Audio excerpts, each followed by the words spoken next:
Hello dear pharma aspirants, welcome to GDC classes. आज का ये जो डाइजेस्टर सीरीज है ये आपका लॉटरी सीरीज है, क्योंकि ये जो पर्टिकुलर टॉपिक है schedules to the rule of drug and cosmetic act rule 1945, ये टॉपिक से इतने क्वेश्चन आ चुके हैं, इतने क्वेश्चन आ चुके हैं सारी एग्जाम में कि ये अगर आप करके जाओ तो definitely it is for you as a lottery, because direct answer आपको आ जाएंगे इसके। इसका कॉस्ट बेनिफिट रेशियो एकदम 100%। आई am telling you the cost benefit ratio of this topic is 100%। सो हम ट्रिक के साथ इसको रिमेंबर करने की कोशिश करेंगे, वन बाय वन सारे ही टॉपिक को डिस्कस करते हुए चलेंगे, सारे ही शेड्यूल्स को डिस्कस करेंगे with tricks. So let's get started.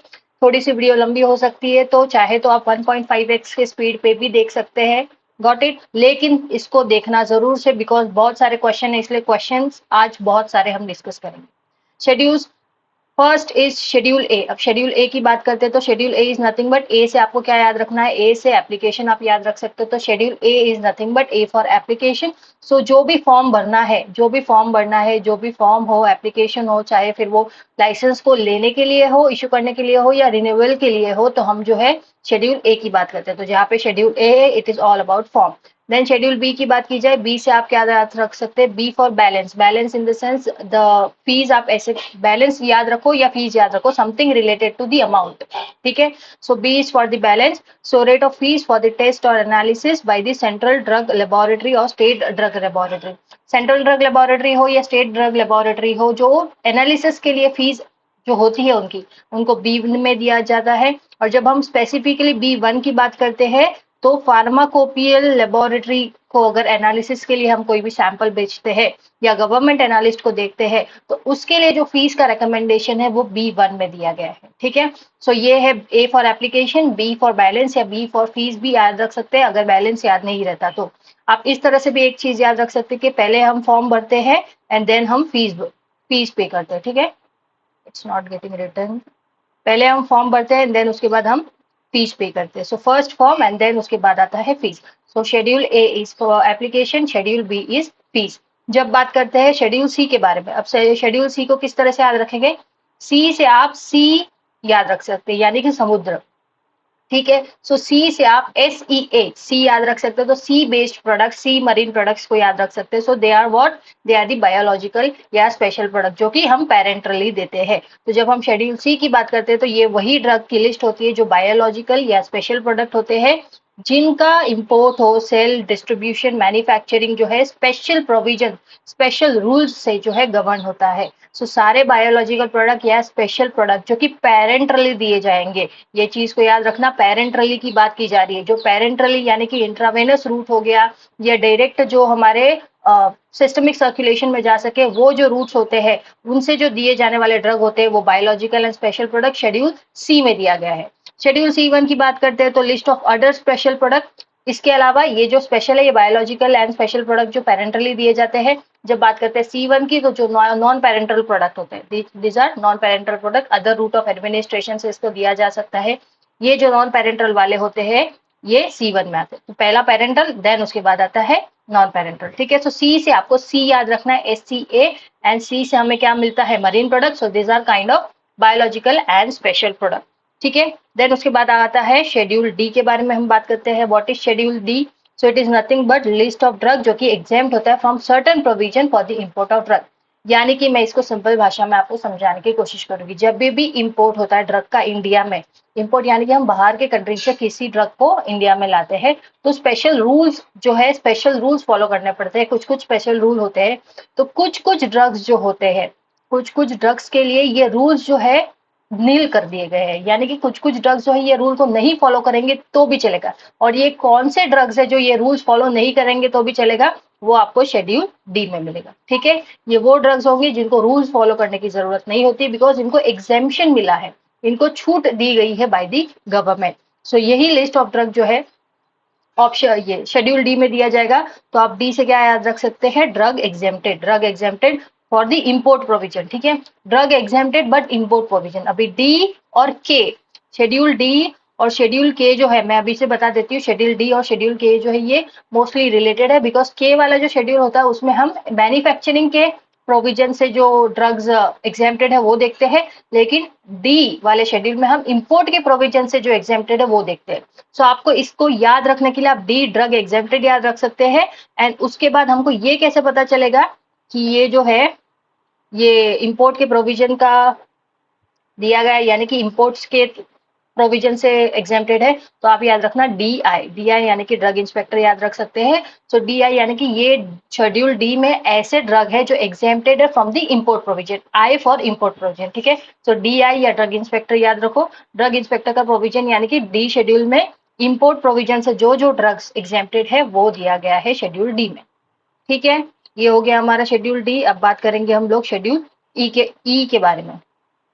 ई बोलो या इवन बोलो, one and the same thing, ठीक है। सो शेड्यूल ई में वो ड्रग होते हैं जो कि वेनेमस होते हैं या ईविल, हम इसको ईविल से याद रख सकते हैं, E for evil. So evil drug यानी कि जो पॉइजनस ड्रग्स होते हैं या पॉइजनस सब्सटेंसेस होते हैं।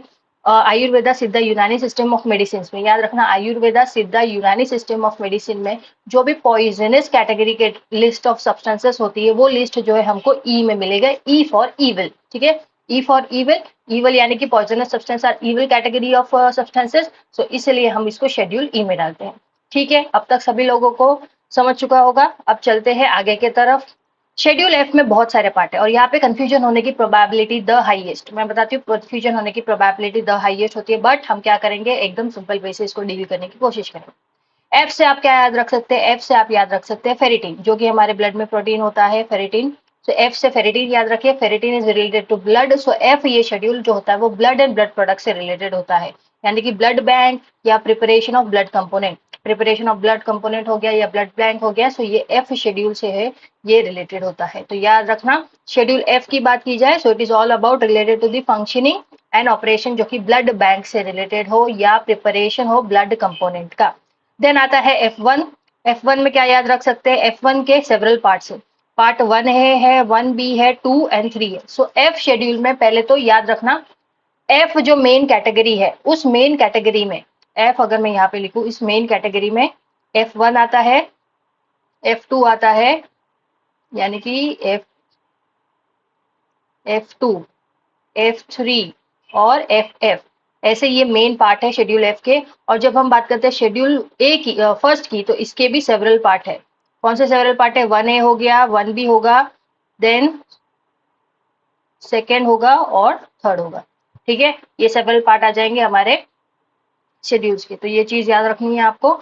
सो अब हम देखते हैं वन बाय वन। अब इसको किस तरह से रिमेंबर कर सकते हैं, F1 में जो 1A है और 1B है, सबसे पहले बैक्टीरियल वैक्सीन की बात की गई है एंड देन उसके बाद वायरल वैक्सीन की बात की गई है। तो जब बैक्टीरियल या वायरल वैक्सीन में से जो प्रोविजंस एप्लीकेबल है बैक्टीरियल वैक्सीन के लिए या वायरल वैक्सीन के लिए, तो आप इसको याद रख सकते हैं, बी पहले आएगा as compare to B, B याद रख सकते हो, बी पहले आता है, वी के अल्फाबेटिकल सीरीज में बी पहले आएगा as compare to B. So F1 में पार्ट 1A बैक्टीरियल वैक्सीन के लिए दिया गया है, पार्ट 1B जो है वो वायरल वैक्सीन के लिए दिया गया है, ठीक है। सो पहले आएगा बैक्टीरियल वैक्सीन, फिर आएगा वायरल वैक्सीन।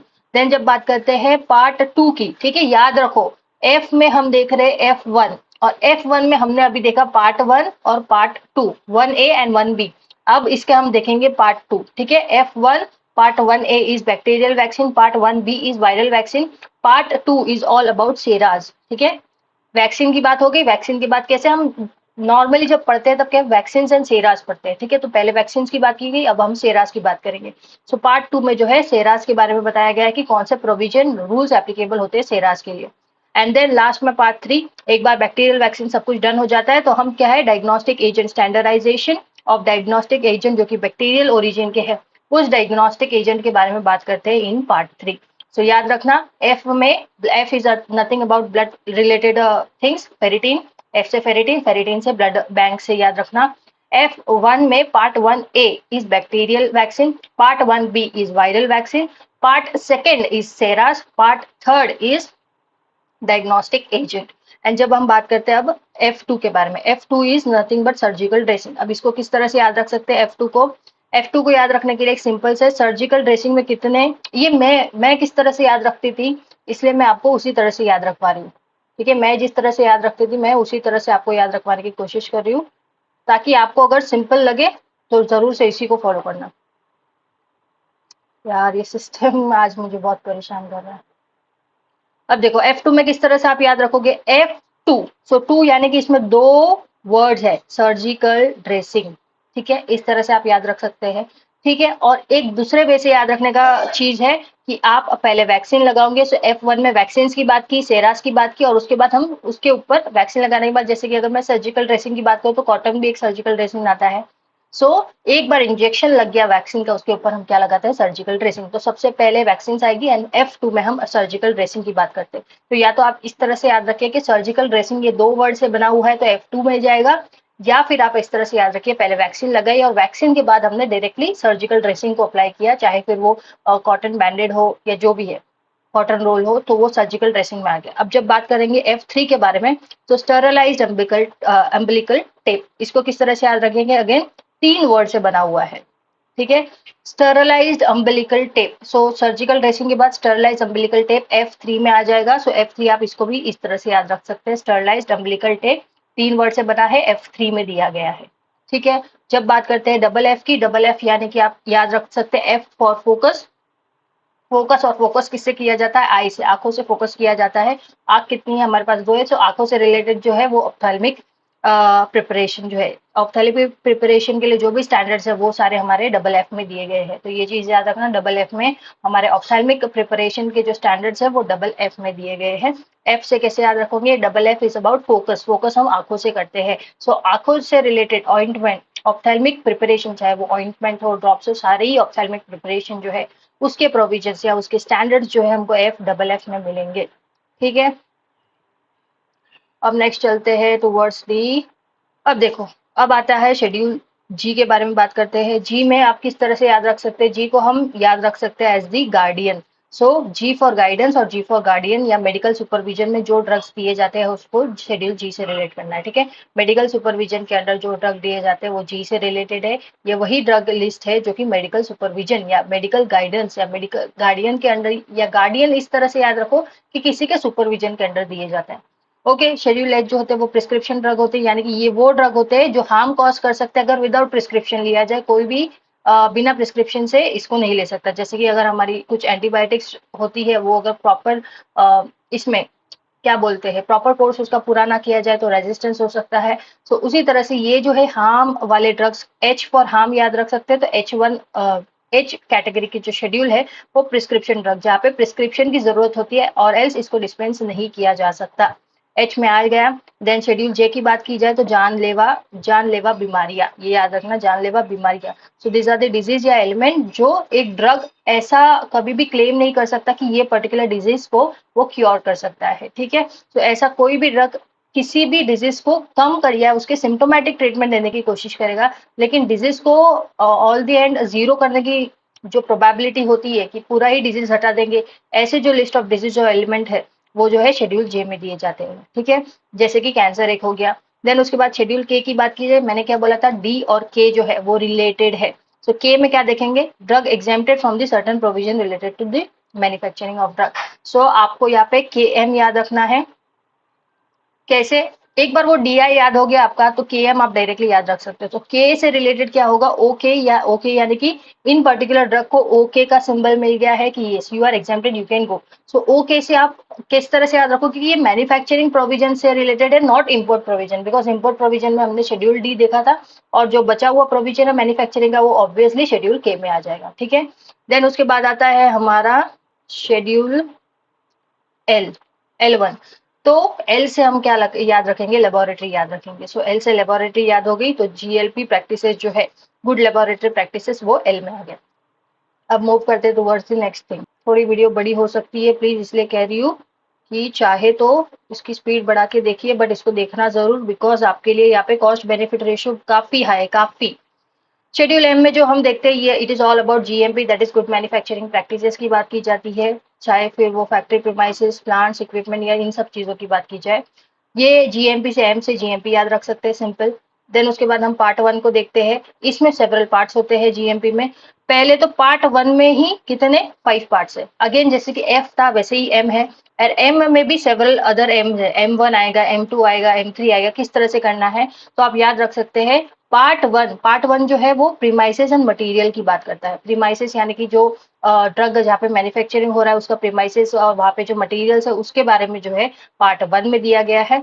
पार्ट 1 की जो चीजें हैं पार्ट बाय पार्ट कैसे याद रख सकते हैं, जैसे कि पार्ट 1A में हम डील करते हैं स्टेराइल प्रोडक्ट के साथ, पार्ट 1B में हम डील करते हैं ओरल सॉलिड्स के साथ। तो इसको क्या याद रख सकते हैं, SSLT कॉलेज में dance India activity. SSLT college में डांस इंडिया एक्टिविटी, ये ट्रिक है किस तरह से रिमेंबर कर सकते हैं। S for sterile product, then दूसरा एस जो आता है वो किसके लिए आता है, for the oral solids. Then उसके बाद ओरल लिक्विड्स की बात की गई है। देन उसके बाद टॉपिकल प्रोडक्ट्स में बात की गई है। में डांस इंडिया MDI यानी कि मीटर डोज इनहेलर की बात की गई है। और लास्ट में जो एक्टिविटी का ए है ये एक्टिव फार्मास्यूटिकल इंग्रेडिएंट यानी कि API की बात करता है। सो पार्ट 1A में क्या होगा, एस फॉर स्टेराइल प्रोडक्ट की बात की गई, 1B में ओरल सॉलिड्स की बात की गई, 1C में हमने ओरल लिक्विड की बात की गई, 1D में हमने टॉपिकल की बात की, 1E में हम मीटर डोज इनहेलर की बात करते हैं, और 1F में हम API से रिलेटेड स्टफ को डील करते हैं। तो सिंपल है, SSLT कॉलेज में डांस इंडिया एक्टिविटी, ये ट्रिक याद रखना और उसी हिसाब से ये पार्ट्स को याद रखना। अब ये तो हो गई शेड्यूल एम की बात, लेकिन शेड्यूल एम में फर्दर कैटेगराइजेशन है, M1 है, M2 है और M3 है। तो इसको भी देखना पड़ेगा। So let us go for that stuff. ठीक है, अब जब बात करते हैं हम M1 के बारे में, तो M1 जो है होम्योपैथिक ड्रग से डील करता है। ठीक है, requirement of factory premises, manufacturing किया जाए होम्योपैथिक ड्रग का, तो इसमें दिया गया है। तो ये किस तरह से याद रख सकते हैं, HCM याद रखो। H for homeopathic, C for cosmetics and M for what, M for medical devices. ठीक है, सो M1 M2 M3 ये सारी रिक्वायरमेंट जीएमपी रिक्वायरमेंट बताता है। सबसे पहले होम्योपैथिक ड्रग, देन उसके बाद कॉस्मेटिक के बारे में, और सबसे तीसरा जो है मेडिकल डिवाइसेस के बारे में जो है डील करते हैं। HCM याद रखना, HCM नॉर्मल निमोनिक है, HCM होम्योपैथिक, कॉस्मेटिक या मेडिकल डिवाइसेस। या फिर आप इसको इस तरह से याद रख सकते हैं कि सबसे इसको एक कहानी बना के लिंक कर सकते हैं, जैसे कि किसी ने होम्योपैथिक मेडिसिन खाई, देन उसके बाद कॉस्मेटिक लगा के मेडिकल डिवाइस लेने चला गया। ठीक है, इस तरह से भी आप याद रख सकते हैं। It is for just remembering purpose कि याद रहे। सो M1 में हम होम्योपैथिक ड्रग के बारे में बात करते हैं, M2 में हम कॉस्मेटिक्स के बारे में बात करते हैं, और M3 में हम क्या मेडिकल डिवाइसेस के बारे में बात करते हैं। जब बात की जाती है एन शेड्यूल की, तो एन शेड्यूल जो है it is need, N for need. N for need आप किस तरह से याद रखेंगे, need for running the pharmacy store. ऐसे मिनिमम इक्विपमेंट याद रखना, मिनिमम यानी कि कम से कम इक्विपमेंट जो कि रिक्वायर्ड है एक एफिशिएंटली बहुत अच्छी तरीके से फार्मेसी रन करने के लिए, उसको एन में शेड्यूल एन में डाला गया है। सो एन फॉर नीड, कितनी नीड है इक्विपमेंट्स की फॉर रनिंग द फार्मेसी, इस तरह से याद रखना है। शेड्यूल ओ से क्या है, O it is all about the standard of disinfectant fluid. अभी डिसइंफेक्टेंट फ्लूइड क्या होते हैं, जैसे कि डेटॉल हो गए, फिनॉल हो गए, लाइजॉल आपने सुना होगा, इसमें सारे में ऑल आप देख सकते हैं। सो ऑल से आप ओ याद रख सकते हैं। ठीक है, so schedule O is all about disinfectant fluid. Next move करते हैं नेक्स्ट शेड्यूल्स पे। शेड्यूल P1 Q, ये सारे शेड्यूल्स। अब बात करते हैं शेड्यूल पी के बारे में। तो शेड्यूल पी जो बताता है वो life period of a drug बताता है। सो पी से पीरियड याद रखना, P for period. So life period यानी कि शेल्फ लाइफ के बारे में अगर कोई भी शेड्यूल हो तो वो शेल्फ लाइफ का रिलेटेड शेड्यूल पी होता है। और जब P1 की बात की जाती है तो ये पैक साइज के बारे में बात करता है कि पैक साइज ड्रग की क्या होनी चाहिए। तो किस तरह से याद रखेंगे, पहले शेल्फ लाइफ देखेंगे, देन उसके बाद पैक साइज के बारे में बात करेंगे। पहले तो हम शेल्फ लाइफ देखेंगे, पहले हम उसकी एक्सपायरी देखेंगे, शेल्फ लाइफ देखेंगे, एंड उसके बाद हम पैक साइज के बारे में डील करेंगे। तो याद रखना, पहले कभी भी पैक साइज नहीं आएगा, पहले शेल्फ लाइफ आएगा। शेड्यूल क्यू को डायरेक्टली रिलेट कर सकते हैं क्यू से कलर। कलर हम नॉर्मली ऐसे लिखते हैं, बट फॉर रिमेम्बरिंग पर्पस आप लोग कलर को ऐसे भी लिख सकते हैं। ठीक है, सो कलर्स, तो colour is all about dyes, colours या पिगमेंट जो कि कॉस्मेटिक्स एंड सोप में इस्तेमाल करते हैं, that is all about schedule Q. Then schedule R की बात की जाए तो शेड्यूल आर से रबर याद रखना, आर फॉर रबर। सो ये रबर कंटेनिंग जो कॉन्ट्रासेप्टिव है उससे डील करता है। सो आर फॉर रबर्स। R1 से बात की जाए तो मेडिकल डिवाइसेस के जो स्टैंडर्ड है वो R1 में दिया जाएगा। और R1 को किस तरह से याद रख सकते हैं, रिमोट डिवाइस। रिमोट में जैसे कि ये M है, ये D है, तो मेडिकल डिवाइसेस। ठीक है, R1 में मेडिकल डिवाइसेस याद रखना। R1 में स्टैंडर्ड्स ऑफ मेडिकल डिवाइसेस दिए गए हैं। जब R की बात करते हैं तो ये रबर कंटेनिंग जो कॉन्ट्रासेप्टिव से, मेल कॉन्ट्रासेप्टिव से, ठीक है, मैकेनिकल कॉन्ट्रासेप्टिव से, ये सारी चीजें जो है R शेड्यूल में दी गई है। देन उसके बाद हम मूव करेंगे फर्दर शेड्यूल की तरफ। ये शेड्यूल एस में क्या होता है, सुंदर दिखने के लिए हम कॉस्मेटिक अप्लाई करते हैं, तो कॉस्मेटिक से रिलेटेड जो शेड्यूल है वो है शेड्यूल एस, ठीक है। सुंदर दिखने के लिए हम कॉस्मेटिक इस्तेमाल करते हैं, तो schedule S is for the cosmetic. Then schedule T, T से आपको ट्री याद रखना है, झाड़, झाड़ से याद रख सकते हैं, जो आयुर्वेदिक है ये नेचुरल प्रोडक्ट्स होते हैं, सो tree is kind of a nature, so nature से रिलेट कर सकते हैं आप, पता चल जाएगा कि जो जीएमपी रिक्वायरमेंट होती है आयुर्वेदा, सिद्धा और यूनानी मेडिसिन की, वो सारी ही रिक्वायरमेंट जो है टी में दिया गया है, ठीक है। So good manufacturing practices for the Ayurveda, सिद्धा, यूनानी मेडिसिन। इसको फर्दर पार्ट्स में डिवाइड किया है। पार्ट 1 में it is a GMP practice, 1A में देखेंगे तो it is about Ayurveda and सिद्धा, एंड यूनानी को अलग पार्ट में डाला गया है, that is 1B। So 1B यूनानी को अलग डालो, आयुर्वेदा सिद्धा हमेशा साथ में, ठीक है। आयुर्वेदा सिद्धा फर्स्ट कैटेगरी और यूनानी जो है यू वाला getting into the next category. Then आती है शेड्यूल यू की बारे में बात। यू को कैसे याद रखेंगे, अम्ब्रेला मैन्युफैक्चरिंग। अम्ब्रेला मैन्युफैक्चरिंग से किस तरह से याद रखेंगे, यानी कि जो पर्टिकुलर्स, जो रिकॉर्ड्स, मैन्युफैक्चरिंग रिकॉर्ड्स में जो जो पर्टिकुलर्स या जो जो चीजें आपको शो करनी होती है, जो जो पैरामीटर शो करने होते हैं, वो सारा जो लिस्ट है वो शेड्यूल यू में दिया गया है। सो manufacturing record of drugs, so you से शेड्यूल यू याद रखना, मैन्युफैक्चरिंग से मैन्युफैक्चरिंग रिकॉर्ड याद रखना, इसलिए अम्ब्रेला मैन्युफैक्चरिंग यानी कि शेड्यूल यू। अम्ब्रेला का यू जो है शेड्यूल यू बताता है, मैन्युफैक्चरिंग से हमको पता चलता है manufacturing record of a drug, जो यू में दिया गया है। देन शेड्यूल वी की बात करें तो वी से विक्ट्री याद रखना। विक्ट्री यानी कि जब हमें पेटेंट मिलता है तो हमें ऐसा लगता है कि हमें विक्ट्री मिली, ठीक है, पेटेंट मिल रहा है तो विक्ट्री मिली, सो वी से विक्ट्री, वी और वी से पेटेंट याद रखना। देन उसके बाद जब हम बात करते हैं शेड्यूल डब्ल्यू की, the last part of this slide, schedule W की जब हम बात करते हैं, शेड्यूल डब्ल्यू में आप किस तरह से याद रखते हैं, जब हमको this is V for the victory, victory यानी कि पेटेंट, और इसी पेटेंट का कोई कॉपी करते हैं तो वो हो जाएगा जेनरिक, ठीक है। सो ये हो जाएगा डब्ल्यू, और डब्ल्यू से हमको याद रखना है, क्या याद रखना है डब्ल्यू से, कि ये जो ड्रग है वो जेनरिक नेम से मार्केट होते हैं, so W is for the generic products. Then उसके बाद एक्स के रिलेटेड आप याद रख सकते हैं, एक्स इज नथिंग बट, जब एक्स का सिंबल देखते हैं तो it is kind of danger का सिंबल। सो ये कौन से ड्रग होते हैं, जो नार्कोटिक ड्रग्स के बारे में बात की जाए, नार्कोटिक एंड साइकोट्रोपिक ड्रग्स की बात की जाए तो ये शेड्यूल एक्स में दिए गए हैं। जब शेड्यूल वाई की बात की जाए तो शेड्यूल वाई में हम, याक जो है एक एनिमल है, और एनिमल से रिलेटेड जो क्लिनिकल ट्रायल होते हैं वो वाई में दिए गए हैं, ठीक है। सो ये थे सारे शेड्यूल्स, हमने ट्रिक्स के साथ रिमेंबर करने की कोशिश की। अगेन अब हम देखेंगे पीवाईक्यू, जो कि बहुत सारे हैं, आई एम टेलिंग यू, इतने सारे पीवाईक्यूज इस पर्टिकुलर टॉपिक पे पूछे गए, you will not ever imagine also, ठीक है। सो हम मूव करते हैं one by one towards the PYQ. The very first question, again मैं बताती हूँ, पीवाईक्यू पे मूव करने से पहले सबको इनकरेक्ट और करेक्ट लिस्ट जो है अपनी रेडी करनी है सभी को, भले ही आप कितना भी स्कोर करे दैट डजेंट मैटर, आपको मैक्सिमम स्कोर करने की और खुद का इम्प्रूव करने की, खुद को इम्प्रूव करने की कोशिश करनी है। एंड अगेन मैं बता दूं, आपका रियल कंपटीशन कौन है पता है, जो मेरी प्रीवियस वीडियो थी डाइजेस्टर नंबर 2 में, और जिन जिन लोगों ने वहां पे कमेंट किया है, those are your real competitor, I am telling you. वो वीडियोस भले ही थाउजेंड्स में लोगों ने देखी होगी, लेकिन कमेंट्स जो है हंड्रेड्स में हुए, और वही जो हंड्रेड्स है वही आपके रियल कॉम्पिटिटर है, not those thousand. Do remember this thing, this are real competitor, जो खुद के लिए करना चाहते हैं इसलिए उन्होंने कमेंट किया है, ठीक है। और अगेन आप चाहे तो इस वीडियो में भी कमेंट कर सकते हैं, that is I am clearing whatever examination you are giving in 2025. Let's get started with very first question. Which schedule of the Drug and Cosmetic Act जो है फी स्ट्रक्चर से डील करता है, कौन सा जो शेड्यूल है वो फी स्ट्रक्चर से डील करता है, शेड्यूल बी, सी, डी या ए। आप सभी को पता है, पहले हम फॉर्म भरते हैं, बाद में हम फीस, बी से हम क्या याद रखते हैं, बैलेंस याद रखते हैं, balance is all about financial thing. So option ए जो है यहाँ पे करेक्ट हो जाएगा, फी स्ट्रक्चर यानी कि option A, that is schedule B is correct answer. यहाँ पे इनकरेक्टली, ठीक है, इसको मत गिनिए, it is schedule B itself, ठीक है। देन उसके बाद आता है, ये थोड़ा ट्विस्ट एंड टर्न हो गया, which schedule contains different types of forms. जब फॉर्म्स की बात की जाती है तो शेड्यूल ए में हम बात करते हैं, ए for application, A for form. Application कोई भी लाइसेंस वगैरह रिक्वायरमेंट हो, एप्लीकेशन या किसी भी लाइसेंस या फॉर्म भरने की रिक्वायरमेंट हो, ये जो लाइसेंस के लिए, रिन्यूअल्स के लिए जो फॉर्म होते हैं वो शेड्यूल ए में दिए जाते हैं। सो option A will become your correct answer for the second question. Then question third is biological and biotechnological products are included in। biological और biotechnological product कहाँ पे include होते हैं, A में, B में, X में, C एंड C1 में। तो हमने क्या देखा है, biological products के लिए C हम याद रखते हैं, समुद्र याद रखते हैं, C is for the schedule C। So option D is the correct answer, schedule C and C1। Again मैं चाहती हूँ, मैं जैसे ही क्वेश्चन रीड कर रही हूँ आप पॉज करके वापस क्वेश्चन खुद से रीड करके ऑप्शन दे रहे हैं और खुद को देख रहे हैं कि आप करेक्ट आंसर दे रहे हैं कि नहीं। एंड ये सारे जितने क्वेश्चन हम डिस्कस करने वाले हैं, सभी के सभी एग्जामिनेशन में आए हुए हैं, आई am telling you do this topic, कुछ करो ना करो ये टॉपिक जरूर जरूर जरूर करना. It is 100% beneficial for you, 100%. Okay, these are the lottery topics. So schedule C and C1 is the correct answer. A में हम फॉर्म की बात करते हैं, B में हम फीस की बात करते हैं, X is all about dangerous drugs, narcotic and psychotropic drug.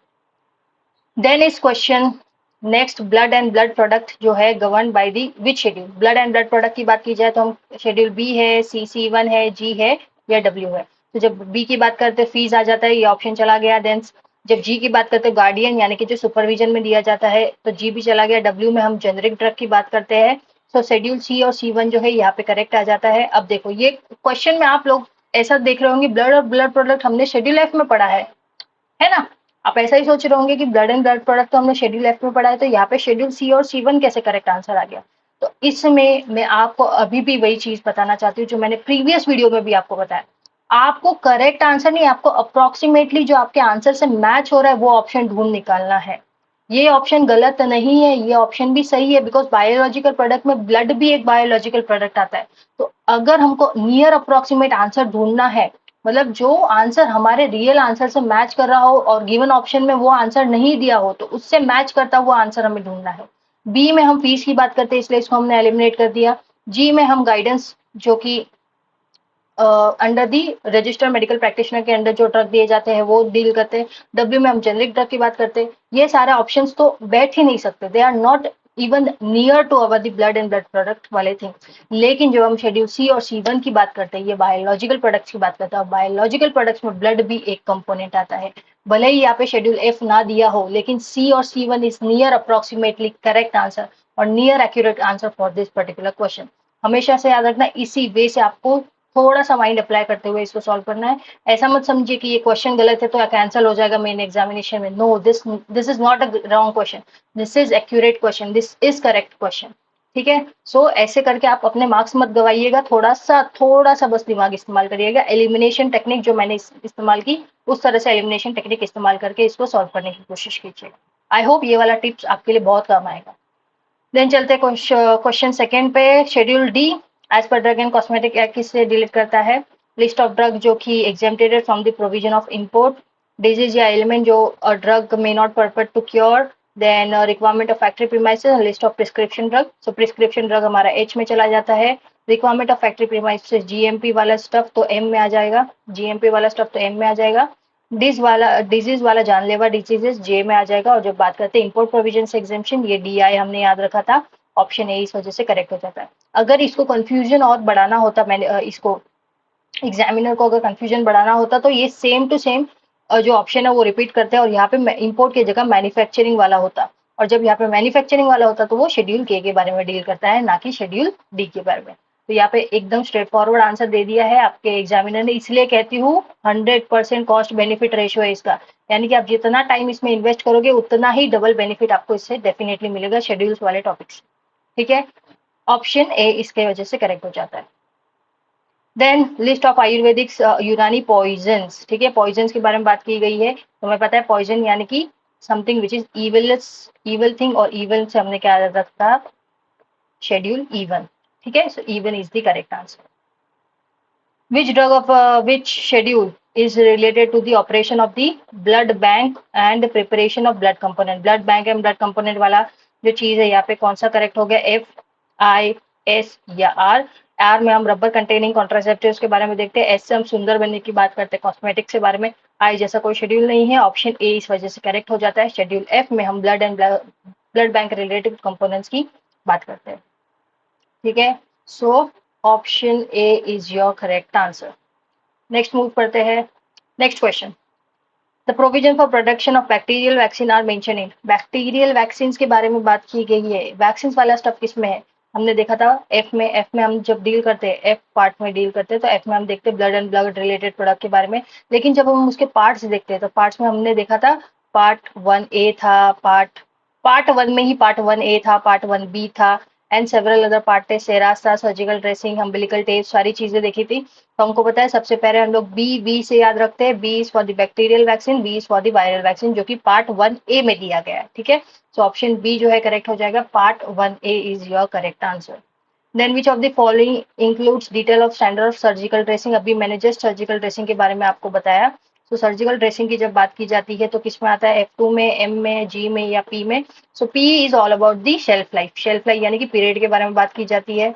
G में हम जो है GMP प्रैक्टिस के बारे में बात करते हैं, और नॉट GMP प्रैक्टिस। M में हम GMP प्रैक्टिस के बारे में बात करते हैं, और G में हम गार्डियन वाली चीज बात करते हैं, यानी कि जो भी रजिस्टर्ड मेडिकल सुपरविजन के अंडर ड्रग दिए जाते हैं। F2 हमारा करेक्ट हो जाता है। F2 से हमने ये भी चीज याद रखी थी, 2 वर्ड से बना हुआ है, इसलिए surgical dressing becomes the correct answer.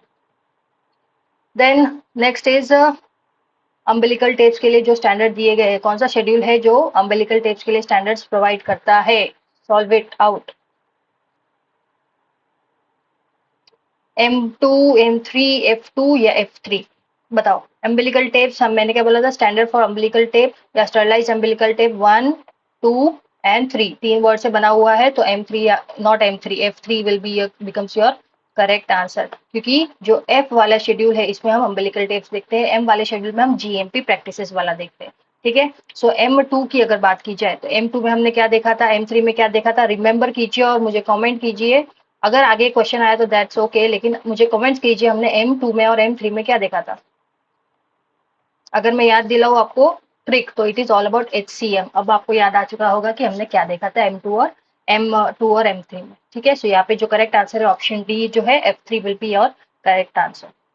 Schedule double F contain the list of following things. Double F से हमने क्या याद रखा था, फोकस। फोकस किससे किया जाता है, आंखों से। सो आंखों से रिलेटेड प्रोडक्ट यानी कि standards for the ophthalmic preparation, यहाँ पे करेक्ट आंसर आएगा। जेनरिक नेम वाला W में चला गया, हैबिट फॉर्मिंग वाला जो है शेड्यूल एक्स में चला गया, and exempted from the certain provision of manufacturing, manufacturing बोला इसलिए ऑप्शन और शेड्यूल के में चला गया।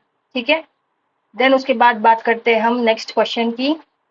ड्रग जो कि मेडिकल सुपरविजन के अंडर लेना है, it is included in which schedule, E में, जे में, एच में या के में।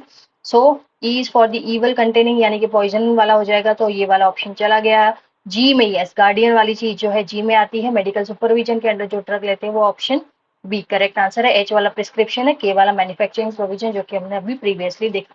आपको ऐसा लग रहा होगा कि मैं थोड़ा स्पीड में जा रही हूँ, तो आप स्पीड को कम करके भी देख सकते हैं। ठीक है, या तो स्पीड को ज्यादा बढ़ा सकते हैं, आपके यहाँ पे यूट्यूब में ऑप्शन होगा स्पीड को ज्यादा या कम करने का, उस प्रोविजन को इस्तेमाल करते हुए आप स्पीड ज्यादा या कम कर सकते हैं एंड हेंस देख सकते हैं video.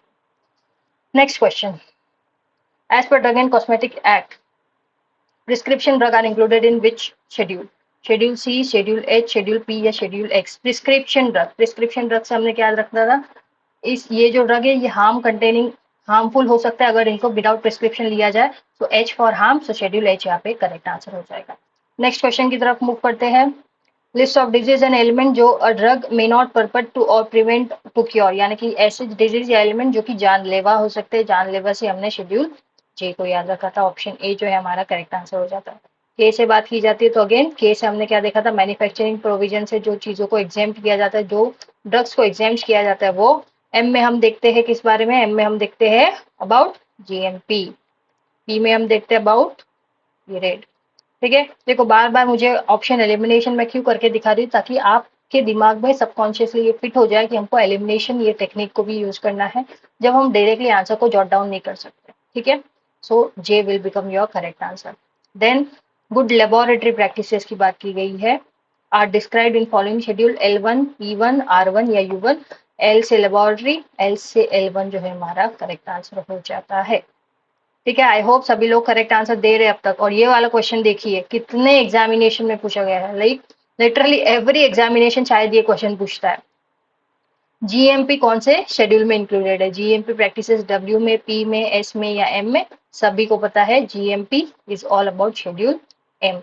Okay, then specific requirement for manufacturing of sterile product and parental preparation are prescribed in which schedule M, which part of schedule M? So जब बात करते हैं स्टेराइल प्रोडक्ट की और स्टेराइल पेरेंटल प्रोडक्ट की, so part 1A, 1B, 1C या 1D। तो GMP में हमने देखा था शेड्यूल एम में पार्ट 1 होता है जिसमें रिक्वायरमेंट देखी थी फैक्ट्री प्रीमाइसेस की, जिसमें 1A था, 1B था, सी था, डी था, ई था और एफ था। ठीक है, ये 5 पार्ट थे हमारे पार्ट 1 में, जिसमें हमने कैसे याद रखा था, SSLT कॉलेज में डांस इंडिया एक्टिविटी, ये याद रखा था। एस से हमने स्टेराइल प्रोडक्ट की बात की गई थी, देन ओरल सॉलिड की बात बी में, लिक्विड की बात सी में, डी में हमने टॉपिकल की बात की गई थी। देन उसके बाद एमडीआई ऑप्शन, कॉलेज को हमने इंक्लूड नहीं करना है। MDI is option part E, part 1 ई, जिसमें हम लोग मेडिकल मीटर डोज इनहेलर की बात करते हैं, एंड ए से एपीआई के बारे में पार्ट 1F में दिया गया है। तो यहाँ पे क्या पूछा गया है, स्टेराइल प्रोडक्ट के बारे में, जो कि फर्स्ट ही पार्ट में दिया गया है, ऑप्शन ए यहाँ पे करेक्ट होगा। 1B में हमने ओरल सॉलिड्स की बात की गई थी, 1C में हमने लिक्विड की बात की गई थी, 1D में हमने टॉपिकल की बात की है। नेक्स्ट क्वेश्चन आपको पूछ रहा है M1 के बारे में। M1 of the drug and cosmetic act deals with what thing? Requirement of factory premises for manufacturing of homeopathic medicine, requirement of the factory premises Ayurvedic medicine, allopathic medicine या cosmetic. M1 की बात की गई है, याद करो M1 में हमने क्या चीजों से डील किया था। M1 is all about homeopathic medicine. So factory premises जो कि होम्योपैथिक मेडिसिन के लिए, वो M1 में दिया गया है। जब आयुर्वेदिक मेडिसिन, आयुर्वेदिक एंड सिद्धा वाला जो है शेड्यूल टी में चला जाता है। देन कॉस्मेटिक्स के लिए हमारे पास जो है वो M2 है। ठीक है। Next, requirement for factory premises for manufacturing of factory premises for the manufacturing of drug and cosmetic rules is given under schedule M, M1, M2 या M3। तो हमें पता है रिक्वायरमेंट ऑफ फैक्ट्री प्रीमाइसेस बोलो या जीएमपी प्रैक्टिस बोलो, one and the same thing, correct हो जाता है हमारा शेड्यूल। हाँ, ड्रग एंड कॉस्मेटिक एक्ट हमको कॉस्मेटिक्स के लिए पूछा गया है, तो M2 में दिया गया है, जो कि हमने अभी जस्ट प्रीवियसली देखा। For cosmetics it is M2, for homeopathic M1, for third क्या है HCM, थर्ड क्या है M3 क्या था बताओ? Medical devices. ठीक है, it is all about medical devices. ये नॉर्मल जीएमपी प्रैक्टिसेस हमारी। ठीक है। सो कॉस्मेटिक के लिए यहाँ पे पूछा गया था, तो ऑप्शन सी जो है यहाँ पे करेक्ट हो जाएगा। Then medical devices are notified as drug under drug and cosmetic act of which schedule? Again यहाँ पे मेडिकल डिवाइसेस के बारे में जस्ट हमने देखा, M3 यहाँ पे जो है करेक्ट हो जाएगा। शेड्यूल M3 में हम जो है मेडिकल डिवाइसेस के बारे में डील करते हैं। List of minimum equipment for efficient running of the pharmacy. Minimum equipment यानी कि हमको एन शेड्यूल याद है, एन से नीड, कितना नीड है, कितने इक्विपमेंट का नीड है to run a pharmacy store, it is M, N, Q या R। So it is all about option B. Schedule N is all about the efficient running of pharmacy के लिए कितने equipment की जरूरत है। Q से हम क्या याद रखते हैं, कलर्स को याद रखते हैं, R से रबर कॉन्ट्रासेप्टिव्स को, M से GMP रिक्वायरमेंट को। The schedule of drug and cosmetic act जो कि डिसइंफेक्टेंट फ्लूइड से डील करता है, डिसइंफेक्टेंट फ्लूइड से डील करता है। डिसइंफेक्टेंट फ्लूइड से पहले याद रखो कौन सा है, डेटॉल है, फिनॉल है, ये सारे जो है डिसइंफेक्टेंट फ्लूइड है। ऑल से हमने शेड्यूल O को याद रखा था। ऑप्शन सी जो है यहाँ पे करेक्ट हो जाएगा। बी में हम फीस देखते हैं, F में ब्लड प्रोडक्ट, M में GMP रिक्वायरमेंट। ठीक है। विच of the following schedule include shelf life of a drug? Shelf life के बारे में कौन बात करता है? शेल्फ लाइफ बोल दिया तो ये पीरियड के बारे में बात कर रहा है। पीरियड से हमने क्या याद रखा था, शेड्यूल पी को याद रखा था। एफ में हमने क्या देखा, ब्लड प्रोडक्ट, एम में जीएमपी, जी में क्या देखा था, गार्डियन यानी कि जो मेडिकल सुपरविजन में दिया जाए। तो शेड्यूल पी में हम पीरियड की बात करते हैं, पहले पीरियड की बात करेंगे एंड देन उसके बाद पैक साइज की बात करेंगे, जो कि P1 में दिया गया है। ठीक है, schedule P is our correct answer.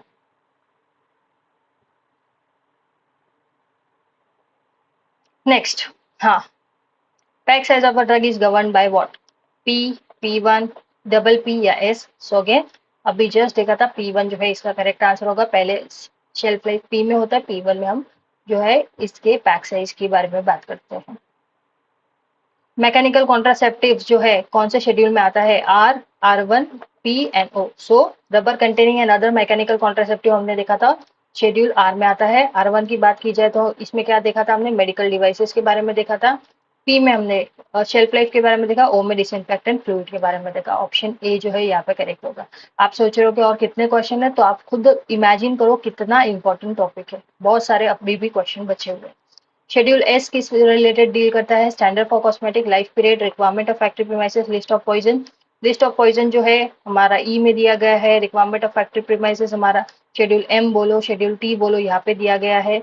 Life period के बारे में हमको शेड्यूल पी में मिल जाता है। तो स्टैंडर्ड ऑफ कॉस्मेटिक्स यानी कि सुंदर दिखने के लिए शेड्यूल एस जो है हमारा राइट आंसर हो जाता है। ठीक है। देन शेड्यूल डी किससे रिलेटेड होता है? Schedule D GMP for homeopathic medicine, GMP for Ayurveda सिद्ध यूनानी ड्रग्स, जीएलपी या जीएमपी फॉर फार्मास्यूटिकल प्रोडक्ट्स। सो हमें पता है जीएमपी फॉर होम्योपैथिक मेडिसिन तो ये M1 में आता है, M1 में चला गया। और जब हम जीएमपी रिक्वायरमेंट बोला जाता है, टी से हमने ट्री को याद रखा था, ट्री से हमने क्या नेचुरल प्रोडक्ट याद रखा था, तो नेचर से आयुर्वेदा सिद्धा यूनानी हमने इसको याद रखा था। आई होप सभी लोग करेक्ट आंसर दे रहे होंगे। The schedule in drug and cosmetic act जो कि डील करता है with the particulars to be shown in the manufacturing and analytical record of the drug. कौन सा पर्टिकुलर शो करने एनालिटिकल रिकॉर्ड में, ये कहाँ पे दिया गया? तो हमने इसलिए रिमेंबर किया था अम्ब्रेला मैन्युफैक्चरिंग, यानी कि शेड्यूल यू में हम मैन्युफैक्चरिंग रिकॉर्ड को शो करते हैं। ठीक है। सो सी जो है यहाँ पे करेक्ट हो जाएगा। वी से विक्ट्री, वी से पेटेंट की बात की गई थी। एक्स से हमने डील किया था ऑफ दी एनडीपीएस ड्रग के बारे में, एंड डब्ल्यू से हमने जेनरिक वाले ड्रग के बारे में बात की गई थी। ठीक है। Next question is schedule you, इसलिए करेक्ट हो जाता है। देन शेड्यूल बी के बारे में हमने क्या बात की थी? अभी जस्ट देखा, patent, proprietary medicine, cosmetic preparation, disinfectant या कॉन्ट्रासेप्टिव्स। ऑप्शन ए जो है करेक्ट हो जाएगा। कॉस्मेटिक प्रिपरेशन की बात की जाए S, disinfectant O, contraceptive is R. Got it? Option A is correct answer. Schedule W of the drug and cosmetic act किससे डील किया जाता है? नेम ऑफ ड्रग जो कि मार्केट होता है जेनरिक नेम के अंडर, पैक साइज के लिए, लाइफ पीरियड के लिए, या कि या जो सब्सटेंस जो कि ओनली अंडर मेडिकल सुपरविजन दिया जाए। सो हमें पता है जेनरिक ड्रग जो है वो जेनरिक नेम के अंडर जो ड्रग दिए जाते हैं शेड्यूल डब्ल्यू की बात की जाती है, पैक साइज P1 में आ जाता है, लाइफ पीरियड P में चला जाता है, और सुपरविजन की बात की जाए तो G की बात आती है। Then list of drug whose import and manufacturing and sale, labelling and packaging जो है स्पेशल प्रोविजन से गवर्न किया जाता है। इम्पोर्ट हो, मैन्युफैक्चरिंग हो, सेल हो, लेबलिंग हो, ये स्पेशल प्रोविजन से गवर्न होता है। शेड्यूल एक्स है, शेड्यूल के है, शेड्यूल एच है या शेड्यूल जी है? जी पहले एलिमिनेट हो जाएगा because G is all about the guidance, H is about the जो ड्रग जो कि हार्म कर सकते हैं, K is about what, K is about what things जो कि हमारे मैन्युफैक्चरिंग चीजों से एग्जेम्प्टेड ड्रग है।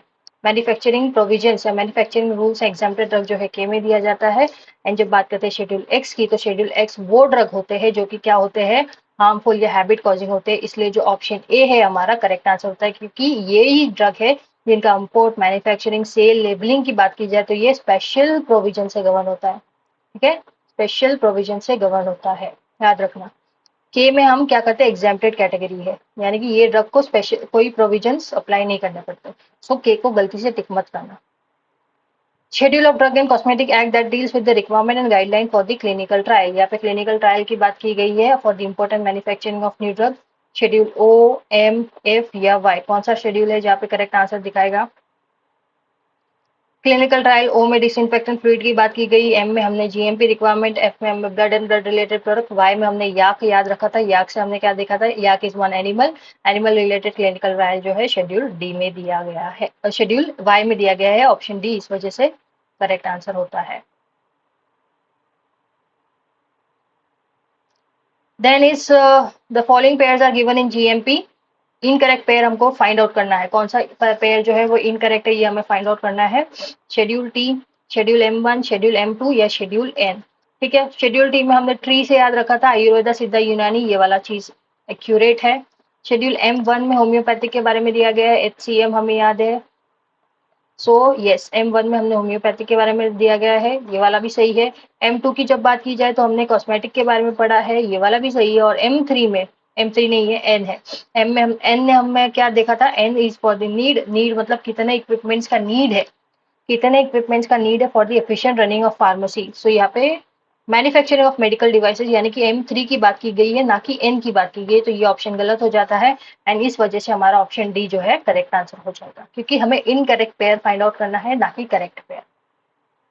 देन शेड्यूल सी और शेड्यूल एन को यहाँ में से फाइंड आउट करना है। शेड्यूल सी में हम क्या देखते हैं? सी से समुद्र, समुद्र से बायोलॉजिकल प्रोडक्ट, सो क्यू आ जाएगा। सो एक क्यू है एंड दूसरा वाला एन के बारे में है need, need of minimum equipment S.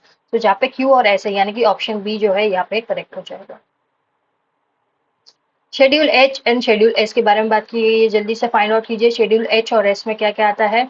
जब शेड्यूल एच की बात की जाता है तो हार्म की बात होती है, हार्म मतलब जो ड्रग हार्मफुल हो सकते हैं वो ड्रग जो है प्रिस्क्रिप्शन से दिए जा सकते हैं, पी जो है करेक्ट हो जाएगा एच के लिए। एस के लिए सुंदर बनने के लिए कॉस्मेटिक, क्यू जो है करेक्ट है, पी क्यू यानी कि ऑप्शन ए जो है इसमें करेक्ट हो जाता है।